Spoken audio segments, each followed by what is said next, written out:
like to add that I'm going to retire in 193 days. Who's counting? Nobody's counting.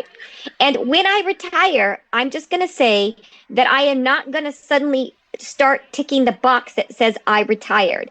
I'm going to continue to say that my occupation is what it has been for the last 30 years. You just have to keep applying. Consistency is a key. I understand people's frustration, but what I saw in the comments a lot was people said, well, I tried a few times and I didn't qualify, so I gave up. If you are trying one thing and it doesn't seem to be working for you, we only gave you 3 companies to try. There are tons of different companies out there and tons of different types of jobs.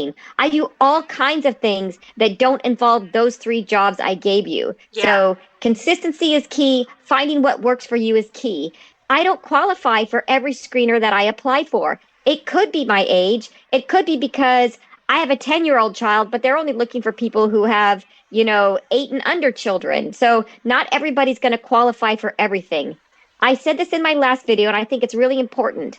With this kind of work, you don't sit down and immediately start working and making money. You have to fish for it. Like when you go fly fishing, you stick your rod out there a whole bunch of times and you put the line out there and you keep fishing. And every once in a while you hook something. That's just like this. And the more consistent you are, the more companies you sign up with, the more the money is going to come in. Well, so most of the times the screeners are multiple choice, or, you're just ticking a few boxes. And then they're just asking you like what product you use or what state you live in, or, those kind of demographic informations, and what product you use. If they're like popcorn, I did one for microwave popcorn and they wanted which popcorn you use, where did you buy it from, for example. And you, so you just tick those quick boxes, and they may ask you to write 2 sentences. Tell us the last time you enjoyed popcorn. They just want to make sure that you can put a cohesive sentence together, basically. Right. So most of the time they don't involve a lot of writing. So you just tell them what you use and where you're from, and sometimes you get picked and sometimes you don't. But you do have to fill out a lot of screeners in order to get picked.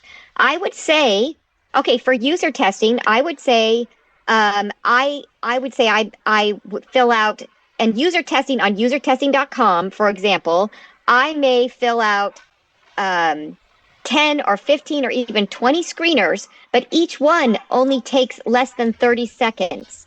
And then, but once I do get one, it takes 15 minutes and I make $10. Or I do one and it's a one-on-one interview for an hour and I make $60. So it pays off after a while. Yeah.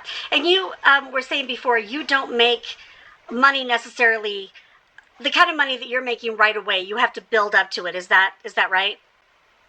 You can start making money the minute you sit down at the computer, but you have to, you do have to gain a little bit of a reputation. For on usertesting.com, for example, you're rated. And so you want to keep up your 5-star rating in order to, qualify for better and more jobs if you have a better reputation. However, you can start right away and start, especially like, for example, on IntelliZoom, on marketing research, you don't need to have a particular reputation, for example. On DScout, you need to be bright. You need to answer the questions articulately. You need to look into the camera. Don't look up your nose. Have a nice background. And there you go. And go watch the old video to get all the information on all these companies, because we're not talking about that in this video. We're just answering the questions, and I'll get to more in a second.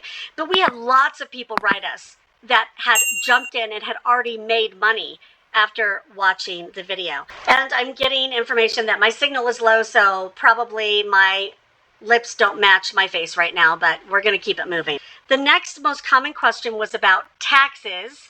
What about paying the taxes? You may be making good money, but the taxes will be more than what you make. And now if you get paid $600, you also have to pay taxes on that amount as well. Okay, question. After watching this and several other videos, I know that it's advised to have a separate email account for this type of income, but what about a separate phone number, PayPal account, bank account, and what about taxes? is this considered 1099 work that you have to pay those high self-employment taxes on? Next question. The issue I have is with this type of work is that it's considered independent contractor. Therefore, the employer does not pay Social Security taxes on your behalf based on your wages. When I was a notary, I found lots of work, but at a tax time, I was paying 50% rate in my state. That's a bitter pill to swallow. Okay, before you jump in, TJ, can I say just a quick couple things? Absolutely. Okay. If you go into the book, I have an entire section called Financial Considerations for the Self-Employed that tells people how to get health insurance and directs them to resources about taxes. Now, we are not giving tax information here. We are not tax experts. You need to talk to your accountant. But I can tell you as a self-employed person, it's true. I have to pay both sides of what they call FUTA and SUTA. But you're not in a 50% tax rate unless you're making that much money. If this is a little side hustle, and it just depends on how much money you're bringing in overall. So you need to talk to your accountant or look at some of the resources in the book. And I've had other people say that it's going to hurt your retirement if you work remotely because you're not paying into Social Security. That is false. That's why you pay both sides. And I have a whole section on how to save for retirement without having a regular employer. These jobs are 1099 work, which means you get a separate tax form. And again, I'm not a tax advisor, but what that lady said is true. You only get one if you've made over $600. Okay, TJ, take it. What do you think? Yes, I just say taxes are a part of life. I can't offer tax advice, but just like any income, you just have to report it to the IRS. I personally report all my income, even if I'm not 1099.